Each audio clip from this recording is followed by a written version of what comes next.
लखनपुर गांव में बल्लू नाम का एक बौना इंसान रहता था। भले ही उसका कद छोटा था, मगर वह बुद्धिमान बहुत था। इतना बुद्धिमान होने के बाद में उसके पास कोई काम नहीं था। वह रोज बाजार जाकर किसी न किसी से काम मांगता था, पर उसके बौने कद के कारण उसे कोई भी अपने यहाँ काम पर नहीं रखता था। एक दिन बल्लू एक अनाज के गोदाम पर जाकर गोदाम के मालिक से बोला, मालिक, मेरे पास कोई काम नहीं है। आपकी बड़ी कृपा होगी अगर आप मुझे कोई काम दे देंगे तो। अरे बल्लू बेटा, तुम इतने बुद्धिमान हो, शहर क्यों नहीं चले जाते? शहर जाकर कुछ पढ़े लिखों का काम करो। क्यों ये गांव में मजदूरी के पीछे पड़े हो? हाँ, अब जाओ, मुझे और भी काम है। बल्लू सेठ की ये बात सुनकर बहुत दुखी हो जाता है और दुखी मन से वहां से जाते हुए सोचता है,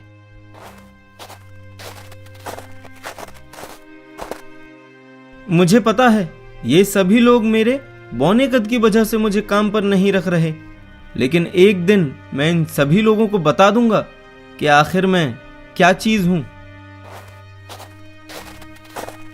वह काम न मिलने की वजह से बहुत परेशान रहने लगा। ऐसे ही कुछ दिन गुजर जाते हैं। एक दिन उसकी पत्नी बबीता उसके पास जाकर बोलती है, अजी सुनते हो, आपको कुछ काम नहीं मिल रहा और आप घर पर फ्री रहते हो। आप ऐसा क्यों नहीं करते हो, महाराज के पास जाकर उनसे विनती करके काम मांग लो। क्या पता वो राजमहल में आपको नौकरी दे दे। मैं भी यही सोच रहा था कि मैं एक बार महाराज के पास जाकर उनसे काम मांग लूं, पर मुझे ये डर लगता है कि कहीं महाराज ने भी मेरे कद की वजह से अगर मुझे कोई काम नहीं दिया तो मैं क्या करूंगा। अरे आप इतना ना सोचिए जी, आप एक बार वहां जाकर तो देखिए, क्या पता आपके लायक कोई काम मिल जाए। ठीक है, तुम इतना कह रही हो तो मैं अभी महाराज के पास चला जाता हूँ। उसी समय बल्लू अपने घर से महल की ओर निकल जाता है और जैसे ही बल्लू महल के बाहर पहुंचता है, वो महल को देखकर उसकी आंखों में एक अलग चमक आ जाती है और सोचने लगता है, अरे वाह, इतना सुंदर महल! मैंने आज से पहले ऐसा महल कभी नहीं देखा। काश महाराज मुझे इसी महल में काम पर रख लें। मैं भी ना, काम तो तब मिलेगा जब मैं महाराज से बात करूंगा। पहले तो मुझे ये देखना पड़ेगा कि राजसभा आखिर लगी कहाँ है। बल्लू इतना बोलकर महल दरवाजे खड़े सैनिकों से पूछता है, भैया, मैं लाखनपुर गांव से आया हूँ। मुझे महाराज से कुछ बात करनी है। क्या आप बता सकते हैं कि महाराज की सभा कहाँ लगी हुई है? हाँ, आखिर इस बौने को महाराज से क्या काम है? हो सकता है कोई जरूरी काम हो। मैं इसे महाराज के पास ले ही चलता हूँ। अरे आओ भाई, मैं लेकर चलता हूँ आपको महाराज के पास, मेरे पीछे आओ। सैनिक ऐसा बोलकर बल्लू को सभा में महाराज के पास ले जाते हैं। सभा में काफी लोग की भीड़ लगी थी और बल्लू को ये बात नहीं पता थी कि महाराज सभी लोगों की समस्या सुनकर उनका मजाक उड़ा रहे थे। और बल्लू भीड़ देखकर सभा के बाहर खड़ा हो जाता है। कुछ देर बाद बल्लू का बुलावा आता है और वह महाराज से बोलता है, महाराज की जय हो। महाराज, मैं लाखनपुर गांव से आया हूँ और मेरा नाम बल्लू है। मुझे अपने छोटे कद की वजह से कोई भी काम पर नहीं रखता। उल्टा सब लोग मुझे बौना बौना कहकर मेरा मजाक उड़ाते रहते हैं। आपकी बड़ी कृपा होगी महाराज अगर आप मुझे कुछ काम दे देंगे तो इसमें गलत बात क्या है? तुम बौने हो तो लोग तुम्हें बौना ही कहेंगे ना। और रही काम की बात, तो मैं तुम्हें काम पर रख तो लूंगा, मगर बदले में कोई धन नहीं दूंगा। ये क्या महाराज, बिना धन मिले मैं कैसे अपना गुजारा कर पाऊंगा? आप ही बताइए। तुम मेरे दिए हुए काम को मना कर कर मेरा अपमान कर रहे हो। शायद तुम्हें मेरा नाम नहीं पता। मेरा नाम है चतुर सिंह। सैनिकों, इस मूर्ख को बंदी बनाकर 15 दिनों तक काल कोठरी में बंद कर दिया जाए। महाराज, मुझे माफ कर दीजिए। मेरे कहने का मतलब वो नहीं था। आप गलत समझ रहे हैं। इतने में सैनिक आते हैं और बल्लू को काल कोठरी में डाल देते हैं। बल्लू उसमें बैठे बैठे बस रोता रहता है। आखिर ये सब गलत काम मेरे साथ ही क्यों होते हैं? मैं तो बस काम मांगने आया था। हाय रे मेरी फूटी किस्मत। 15 दिन किसी न किसी तरह बीत जाते हैं। उधर लखनपुर में उसकी पत्नी बबीता और बच्चे उसके ना लौटने पर बड़े परेशान हो जाते हैं। 16वें दिन जब बल्लू को छोड़ा जाता है,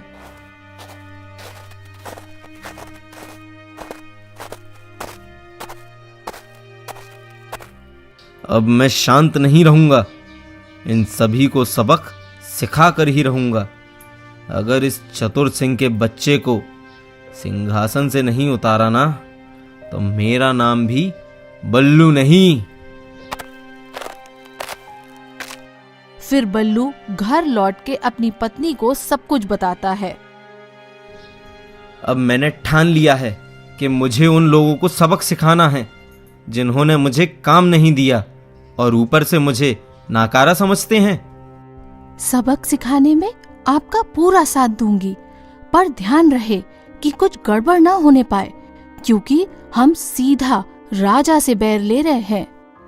तुम बस मुझ पर भरोसा रखो और जैसा जैसा मैं बोलता चलूं, सिर्फ वही करती चलो। ठीक है जी। तुम जितना जल्दी हो सके बच्चों को उनके नाना के यहाँ भेज दो। बबीता वैसा ही करती है जैसे बल्लू ने कहा था। बबीता अपने भाई को बुलाकर बच्चों को अपने नाना के घर भेज देती है। दूसरे दिन बल्लू और बबीता आपस में बात कर रहे होते हैं। तुम आज जल्दी से घर का काम निपटा कर थोड़ा आराम कर लेना, क्योंकि हमें रात भर जागना पड़ेगा। ठीक है, पर आप मुझे ये बताओ कि आपके दिमाग में क्या चल रहा है? अरे भाग्यवान, जैसा मैं कह रहा हूँ तुम सिर्फ वही करो। समय आने पर तुम्हें स्वयं पता चल जाएगा। बबीता और बल्लू खाना खाकर रात का इंतजार करने लगते हैं। कुछ ही देर में आधी रात हो जाती है। तभी बल्लू बबीता से बोलता है, हमारी रात की रोटियां कुछ बची थी ना, उसमें से आधी रोटी तुम रख लो और आधी रोटी मुझे दे दो। बबीता ऐसा ही करती है जैसे बल्लू ने कहा था। वह आधी रोटी बल्लू को देती है, आधी रोटी खुद रख लेती है। चलो अब मैं जाता हूँ, कुछ ही देर में वापस आ जाऊंगा। तुम बस दरवाजा खुला रखना।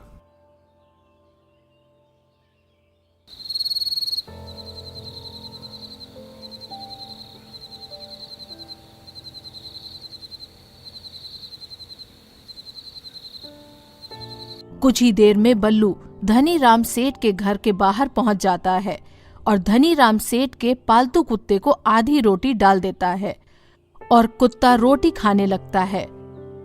और बल्लू मौका देखते ही धनी राम सेठ के घर के अंदर पहुंच जाता है।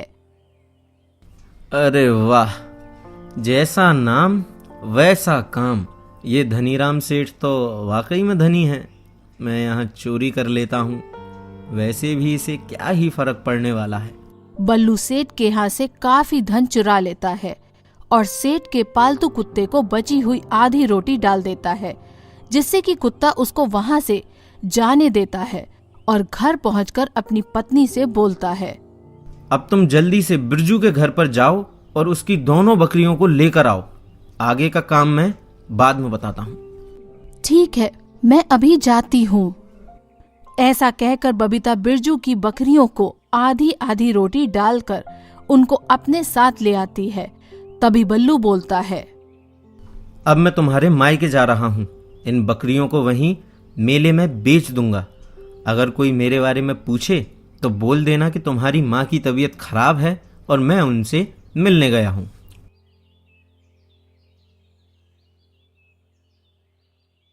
बल्लू बबीता के मायके रतनपुर निकल जाता है और वहां पहुंचकर पशु मेले में अच्छे दामों में बकरियां बेच देता है और अपने घर आ जाता है।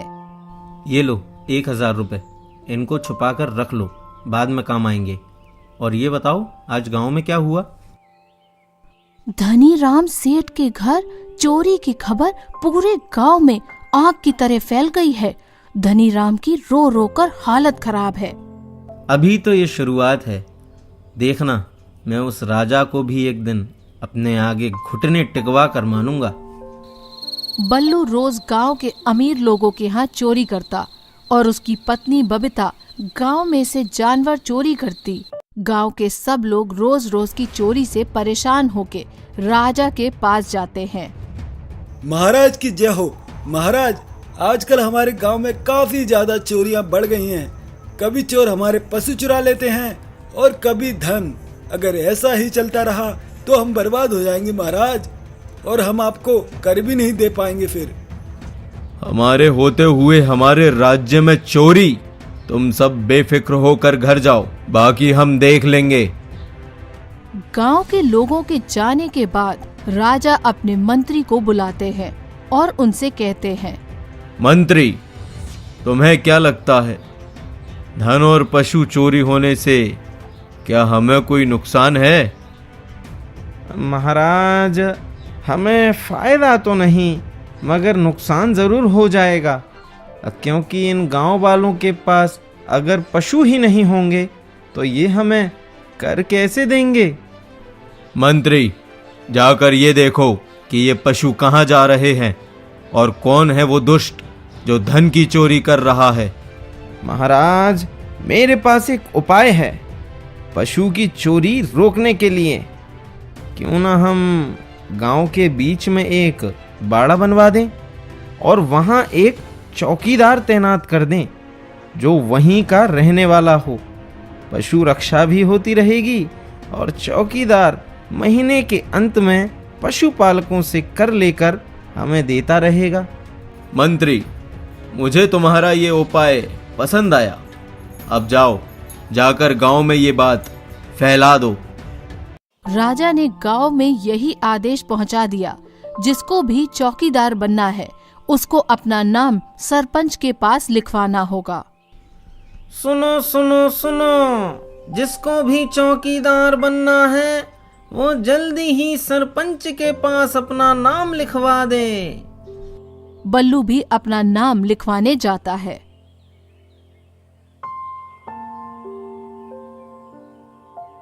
सरपंच जी, मेरा नाम भी लिखवा दो। अरे बल्लू, तुम इतने कम कद के हो, तुम क्या चौकीदारी करोगे? तुम रहने दो भाई। सरपंच जी, मुझे सब यही बोलकर काम नहीं देते तो मैं अपने परिवार को कैसे पालूंगा? ठीक है, मैं तुम्हारा नाम लिख लेता हूं, तुम जाओ भाई। बल्लू को चौकीदार के लिए नियुक्त कर दिया गया, जिससे बल्लू और बल्लू की पत्नी बहुत खुश हुए। बल्लू के मन में अभी भी राजा को कैसे सबक सिखाऊं यही चल रहा था। बल्लू गांव वालों से जो चारा लाता उसमें से कुछ पशुओं को खिलाता और कुछ दूसरे गांव में बेच देता। तुमको गाय के लिए चारा चाहिए? हाँ भैया, चाहिए। तो ऐसा करो, तुम बाजार से कम दाम में मुझसे ही चारा ले लो। ठीक है भैया, दे दो। बल्लू हर रोज किसी न किसी को सस्ते दाम में चारा बेचकर घर आ जाता। एक दिन, मैं जो पैसे तुमको देता हूँ तुम उनमें से कुछ पैसे निकाल लिया करो। पर किसी दिन राजा को शक हुआ और उसने हमारे घर की जांच की और उसको सच पता चल गया तो? ऐसा कुछ नहीं होगा, राजा को कुछ नहीं पता चलेगा। तुम इस धन को मुझे एक पोटली में रख कर दे दो। जो पशुपालकों से कर के रूप में कुछ धन मिलता, उसमें से बल्लू कुछ धन अपने पास रख लेता और बाकी राजा के पास जमा करने चला जाता था। बल्लू ने पशु कर से जो पैसे बचाए थे उनको पशुओं के बाड़े में छुपा देता था। ऐसे ही कुछ महीने गुजर जाते हैं। बल्लू हर महीने थोड़ा थोड़ा धन कम करके राजकोष में जमा कराता था। एक कर जमा करने वाला बल्लू से बोलता है, बल्लू भाई, तुम्हारे गांव से आने वाला पशु कर दिन ब दिन कम क्यों होता जा रहा है? आखिर कर क्या रहे हो तुम? मुझे जितना भी धन मिलता है मैं आपको दे जाता हूँ और मुझे कुछ नहीं पता। ये बात राजा सुन लेता है और गुस्से में बोलता है। इसको अभी पकड़ लो और जांच करो। अगर इसका गुनाह साबित हो जाता है तो मैं इसको मृत्यु दंड दूंगा। महाराज, मुझे सफाई का एक मौका तो दीजिए जिससे मैं साबित कर सकूं कि मैं निर्दोष हूं। रुकिए महाराज, हमें इसकी बात सुन लेनी चाहिए। हाँ बोलो, आखिर तुम क्या कहना चाहते हो? महाराज, मेरी बात रखने से पहले मेरी एक शर्त है। बोलो, क्या शर्त है? महाराज, अगर मैं बेकसूर निकला तो आप मुझे एक दिन का राजा बना दोगे? राजा को अपने ऊपर बहुत घमंड था। उसने बिना सोचे समझे बल्लू की शर्त मान ली। मंत्री राजा को रोकते हुए बोला, महाराज, आप ऐसा नहीं कर सकते। ये राजधर्म में सही नहीं है। मंत्री, राजा तुम हो या मैं? आखिर तुम्हारी हिम्मत कैसे हुई मुझे टोकने की? माफ कीजिए महाराज। मंत्री इतना बोलकर चुपचाप वहीं खड़ा रहता है। बल्लू, अब तुम मुझे सिद्ध करो कि तुमने धन को चुराया है या नहीं। महाराज, मैंने कोई धन नहीं चुराया। अगर आपको मुझे सजा देनी होगी तो आप मुझ पर आरोप भी लगा देंगे। अगर ऐसा है तो इसका फैसला हमारे राज्य के तीनों मंत्री करेंगे।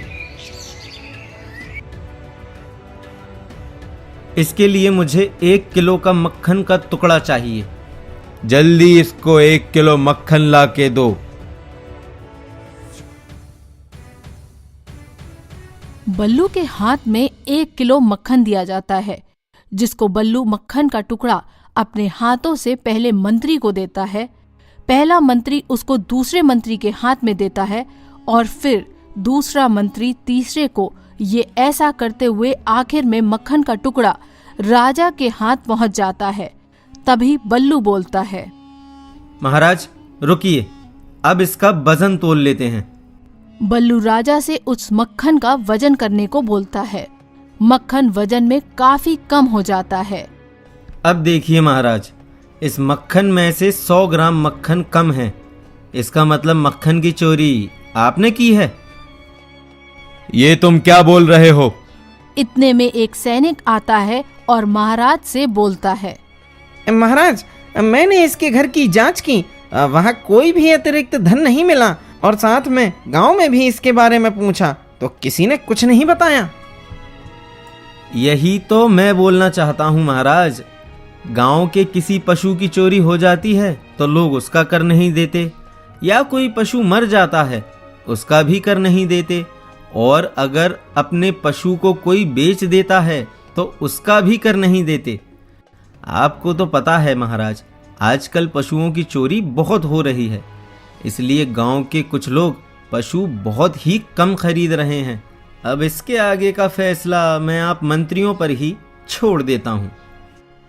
मंत्री बल्लू की बात को सोच समझकर सच मान लेता है और अगले दिन ही बल्लू को 1 दिन का राजा बना दिया जाता है।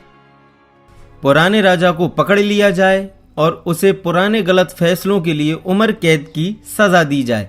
आप क्या कहते हैं मंत्री जी? बल्लू महाराज, हमें थोड़ा समय दीजिए, हम सोच कर बताते हैं। ठीक है, आप सोच लीजिए। पुराने महाराज ने कभी भी हमें बात रखने का मौका नहीं दिया, जिससे कि हमारे राज्य में चोरी बहुत हो रही है और साथ में कभी भी हमारे राज्य पर हमला भी हो सकता है। मंत्री बल्लू के पास आकर बोलता है, महाराज, आप जो भी सजा देना चाहते हैं दे सकते हैं, हम आपके साथ हैं।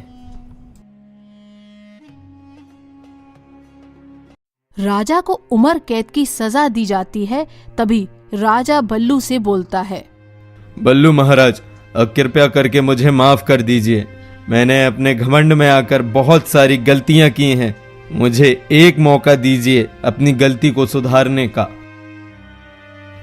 ठीक है, मैंने आपको माफ किया और मुझे कोई राजा भी नहीं बनना था।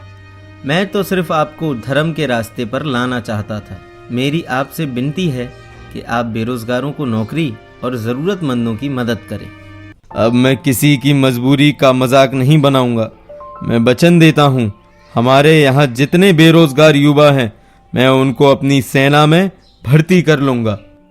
राजा बल्लू को अपना खास मंत्री बना लेता है और गांव में सभी बेरोजगार युवाओं को रोजगार दे देता है, जिसके कारण पूरा राज्य खुशहाल हो जाता है।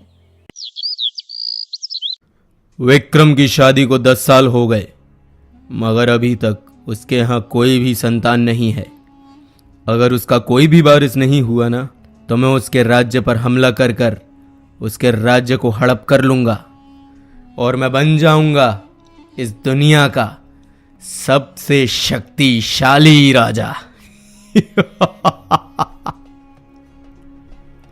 सैनिक, जाकर राजा विक्रम से बोल दो, यदि उसका कोई वारिस नहीं हुआ तो मैं उसके राज्य को अपने राज्य में शामिल कर लूंगा, क्योंकि ऐसे कमजोर राजा को राज्य करने का कोई अधिकार नहीं। जी महाराज, मैं राजा विक्रम को यह संदेश तुरंत पहुंचाता हूं। सैनिक विक्रम के राज्य के लिए निकल जाता है।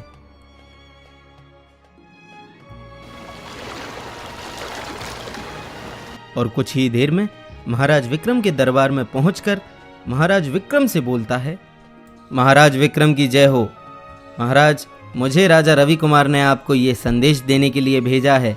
अगर आपके यहाँ पुत्र का जन्म नहीं हुआ तो राजा रवि कुमार आपके राज्य को अपने राज्य में शामिल कर लेंगे। सैनिक, तुम भी मेरा यह संदेश रवि कुमार को दे देना कि मेरे यहाँ पुत्र जरूर होगा। रवि कुमार का यह सपना मैं कभी पूरा नहीं होने दूंगा। जाओ। सैनिक दरबार से चला जाता है और सैनिक के जाते ही विक्रम अपनी पत्नी के पास जाकर बड़े ही चिंतित भाव में कहता है, महारानी, मुझे हमेशा से एक चिंता लगी रहती है। अगर हमारे यहाँ पुत्र नहीं हुआ तो पड़ोसी राज्य का राजा रवि कुमार हमारे राज्य को हड़प कर लेगा। महाराज, ये तो भगवान के हाथों में है। वो हमें पुत्र दे या पुत्री, हमें उसे स्वीकार करना ही पड़ेगा। आखिरकार कितने सालों बाद हमारे यहाँ संतान होने वाली है। रानी, मैं तुमको साफ साफ बता देता हूँ, अगर पुत्री हुई तो मैं उसको मौत के घाट उतार दूंगा। हाँ, मुझे सिर्फ पुत्र चाहिए, सिर्फ पुत्र। राजा ये बोलकर वहां से चले जाते हैं। 9 महीने बीत जाते हैं और रानी एक सुंदर पुत्री को जन्म देती है। इस बात की खबर राजा को पता चल जाती है और राजा बड़े ही क्रोध में रानी के पास आते हैं। ये नहीं हो सकता, तुमने पुत्री को जन्म दिया। लाओ इसे मुझे दो, मैं इसे मौत के घाट उतार देता हूँ। महाराज, आप मेरी पुत्री को नहीं मार सकते। इतने सालों बाद तो भगवान ने मेरी गोद भरी है। आप फिर से उसे उजाड़ना चाहते हो महाराज? मेरी बच्ची को छोड़ दो महाराज। तुम्हारी हिम्मत कैसे हुई मुझे रोकने की? अगर तुमने फिर से मुझे रोका तो इसके साथ साथ मैं तुम्हारे भी प्राण ले लूंगा। राजा इतना बोलकर जंगल के लिए निकल जाता है। कुछ देर में राजा जंगल पहुंच जाता है। मैंने सुना है इस जंगल में काफी खूंखार शेर रहते हैं। मैं इसको यहीं छोड़कर चला जाता हूँ। बाकी का काम वो शेर खुद कर देंगे।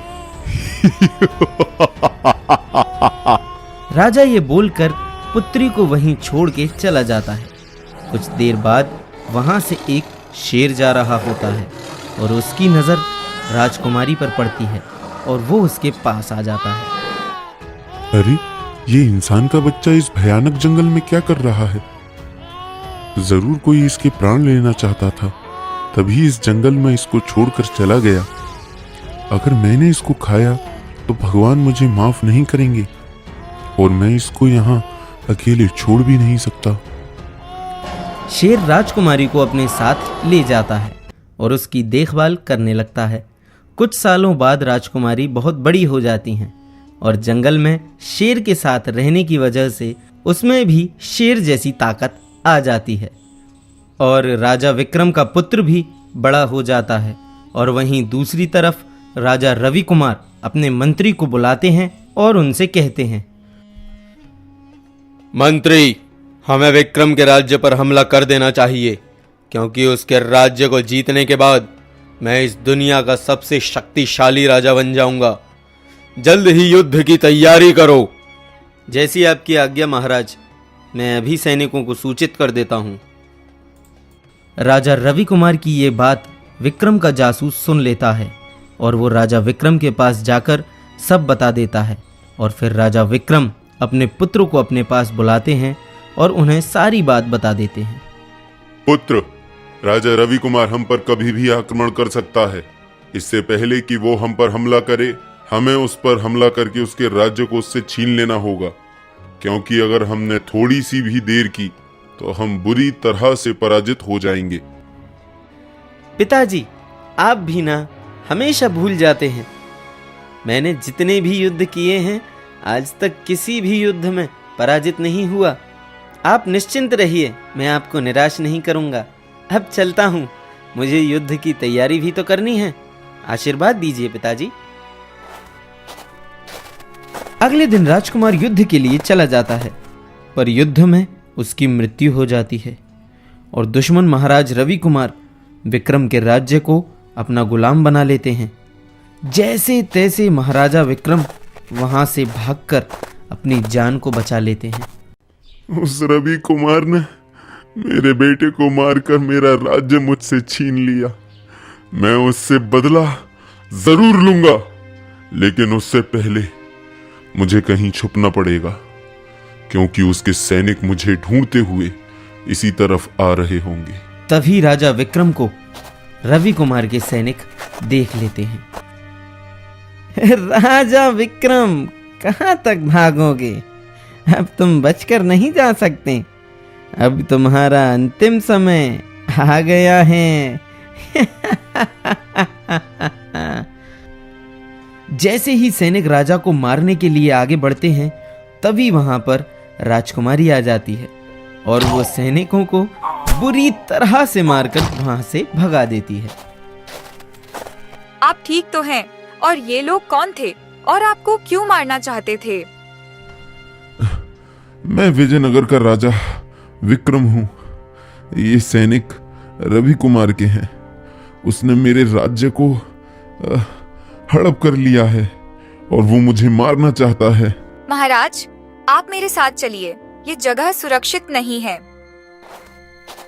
राजा विक्रम राजकुमारी के साथ उसी गुफा की ओर चल देता है और कुछ ही देर में वो उस गुफा तक पहुंच भी जाते हैं। ये तुम मुझे कहां ले आई हो? देखने में तो ये एक शेर की गुफा लग रही है। इससे पहले राजकुमारी कुछ बोल पाती, तभी वहां पर एक शेर आ जाता है। राजा उस शेर को देखकर अपनी तलवार से उस पर वार करने ही वाला होता है, तभी राजकुमारी राजा को रोक लेती है। महाराज रुकिए, ये शेर मेरे पिता हैं। ये आपको कोई नुकसान नहीं पहुंचाएंगे। आप शांत हो जाइए महाराज। ये कैसे हो सकता है? तुम एक मानव हो और ये एक शेर, तो ये तुम्हारा पिता कैसे हुआ? मुझे जरा साफ साफ बताओ। मैं जब छोटी थी तब मेरे पिता मुझे इस जंगल में छोड़ गए थे, किसी जंगली जानवर का शिकार बनने के लिए, क्योंकि उनको पुत्र चाहिए था। तभी मुझे इन शेर पिताजी ने जंगल में अकेले देखा, तो इनको मुझ पर दया आ गई और इन्होंने मुझे अपने बच्चे की तरह पाला और तभी से मैं इसी जंगल में रहती हूँ अपने शेर पिता के साथ। राजा विक्रम को ये बात समझ में आ गई थी कि ये लड़की और कोई नहीं बल्कि उसकी ही पुत्री है, जिसे उसने मरने के लिए इस जंगल में छोड़ दिया था। अब मैं चलता हूँ, मेरे पास ज्यादा समय नहीं। मुझे अपने राज्य को वापस लेना है उस रवि कुमार से। राजा विक्रम इतना सब बोलकर वहां से चला जाता है और वहीं दूसरी तरफ राजा रवि कुमार तुम लोग किसी काम के नहीं हो, एक निहत्थे इंसान को नहीं पकड़ पाए। महाराज, मैंने उसको पकड़ ही लिया था, पर अचानक से वहां एक लड़की आ गई। उसने मुझे बहुत मारा। शर्म करो शर्म, एक लड़की से पिट कर आए हो। मुझे कैसे भी करके राजा विक्रम चाहिए। अगर तुम उसे पकड़ने में असफल हुए इस बार, तो मैं तुम्हें मौत के घाट उतार दूंगा। अब जाओ, ढूंढो उसे। राजा विक्रम जैसे तैसे सैनिकों से बचते हुए मंत्री के घर पर आ जाता है। अरे महाराज, आप जिंदा हो? मैंने तो सुना था कि रवि कुमार ने आपको मारने के लिए सैनिक भेजे थे। हाँ मंत्री, तुमने सही सुना है। अगर मेरी पुत्री सही समय पर नहीं आती तो मैं कब का मर जाता। माफ करना महाराज, मगर आपने तो अपनी पुत्री को स्वयं अपने हाथों से मारा था। फिर ये कैसे संभव हो सकता है? राजा विक्रम मंत्री को जंगल में हुई सभी घटना के बारे में बता देता है। तभी वहां पर राजा रवि कुमार के सैनिक आ जाते हैं और वो राजा विक्रम और मंत्री को पकड़कर रवि कुमार के पास ले जाते हैं। राजा विक्रम, आओ। आखिर तुम मेरे हाथ लग ही गए। काफी परेशान किया तुमने मुझे।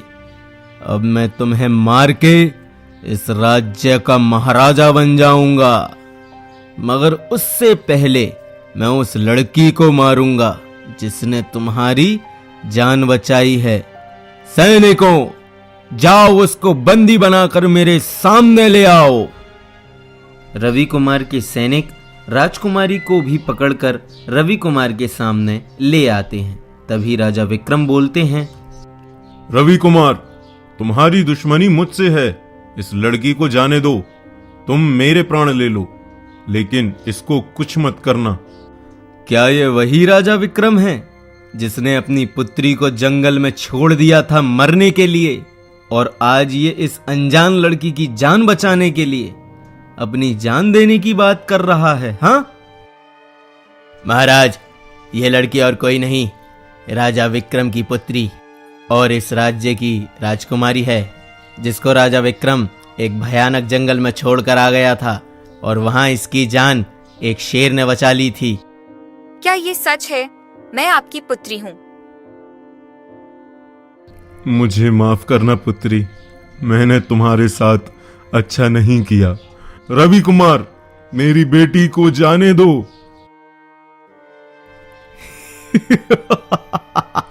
ऐसे कैसे जाने दूं? अब मैं इसको अपनी नौकरानी बनाकर रखूंगा, वो भी जीवन भर।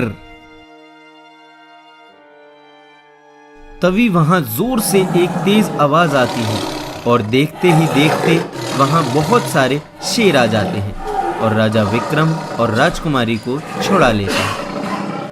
लगता है तुम्हारी मृत्यु मेरे ही हाथ से लिखी गई है विक्रम।